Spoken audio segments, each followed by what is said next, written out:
Bonjour et bienvenue dans Mimi TV, la rubrique vidéo autour des séries télé by Mademoiselle. Pour ce premier épisode, j'ai choisi de te parler d'un sujet qui me tient pas mal à cœur, les représentations des personnages masculins à l'écran. Et je dis bien les représentations, car comme on va le voir, elles se diversifient pas mal et ce n'est pas pour me déplaire. Je vais donc te présenter 3 personnages masculins de séries télé qui sont positifs et qui sortent de l'archétype du mec super viril, du papa incapable ou du génie désagréable. C'est parti! Le premier personnage masculin dont je veux te parler, c'est Arnold de l'excellente série Master of None diffusée sur Netflix, qui en est à 2 saisons pour l'instant. Master of None est une série d'Aziz Ansari qui joue Dev, le héros, un acteur qui galère un petit peu à New York et qui essaye de trouver l'amour et un sens à sa vie. Arnold est l'un des meilleurs amis du héros, avec lequel il partage une solide passion pour la bouffe et les relations humaines. Arnold est différent de plein de mecs de séries télé par son physique en premier lieu.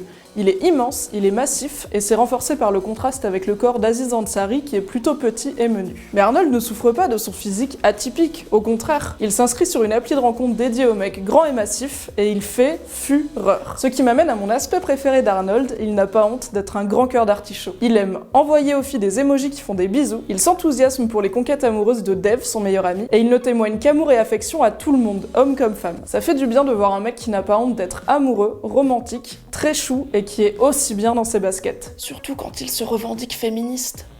Le deuxième personnage masculin qui a les honneurs de cette vidéo, c'est Ben Wyatt de l'excellente série comique Parks and Recreation. Ben arrive à la fin de la saison 2 et il devient l'un des personnages principaux de Parks and Recreation, notamment grâce à sa relation avec Leslie Knope, l'héroïne de la série. Leslie est une femme énergique, passionnée de politique, pleine d'ambition et de compassion. Ben Wyatt et Leslie Knope sont le couple le plus chou de la télé pour moi. Ben n'est jamais menacé par l'ambition de Leslie, il la soutient, il l'encourage, il l'aime comme elle est et elle le lui rend bien. Il n'y a pas de grands gestes amoureux ou de voyage au bout du monde. Ben ne va pas sauver Leslie d'un immense danger, il se contente de la respecter, de l'aimer, de trouver sa place dans sa vie et de lui faire de la place dans la sienne. J'espère que tout le monde trouvera un jour son Ben Wyatt ou sa Leslie Knope. L'autre aspect vraiment chouette de Ben Wyatt, c'est que c'est un énorme geek. Le mec est expert comptable, passionné de jeux de rôle, de fantasy et de science-fiction. Il a même créé son propre jeu de société. Ça s'appelle Cones of Dunshire et ça a l'air très compliqué. Souvent dans les séries télé, les geeks sont des caricatures et toute leur vie semble tourner autour de leur passion. Wink wink, Big Bang Theory.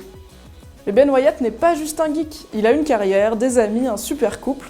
C'est juste que ses passions sont tournées vers la pop culture et l'imaginaire. Le troisième et dernier personnage masculin dont j'avais envie de vous parler, c'est le célèbre Captain Holt de Brooklyn Nine-Nine. Brooklyn Nine-Nine est une série comique dans l'univers des flics new-yorkais, et Raymond Holt est le capitaine d'un bureau de police. Le capitaine Holt semble très lisse au premier abord. Il est musclé, il ne sourit jamais, il a une grosse voix et il est toujours tiré à 4 épingles. Mais Raymond Holt n'est pas celui que vous croyez. On apprend très vite qu'il est homosexuel, et on sait bien évidemment qu'il est noir, ce qui a fait de lui l'un des premiers flics afro-américains et ouvertement gay dans les années 70. Et laissez-moi vous dire qu'être noir et homo et flic, même de nos jours, c'est pas super gagné. J'adore Raymond Holt parce qu'il n'a absolument pas honte de son identité, mais il n'est jamais réduit à un stéréotype. Le chef, le gay, l'afro-américain. Il est très nuancé. Son sens de l'humour me fait vraiment crever de rire, et il témoigne d'une réelle tendresse envers les membres de son équipe, même s'il ne sait pas toujours comment le montrer. Raymond Holt, c'est la preuve qu'on peut être qui on veut, avoir une attitude stoïque et sérieuse,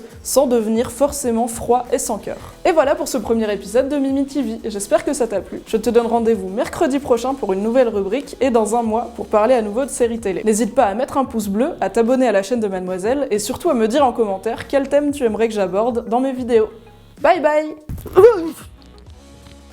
T'as bien aimé cette vidéo, non? Mettez un pouce bleu, par exemple, ou un pouce violet. Abonne-toi. Clique. Clique. Ouais.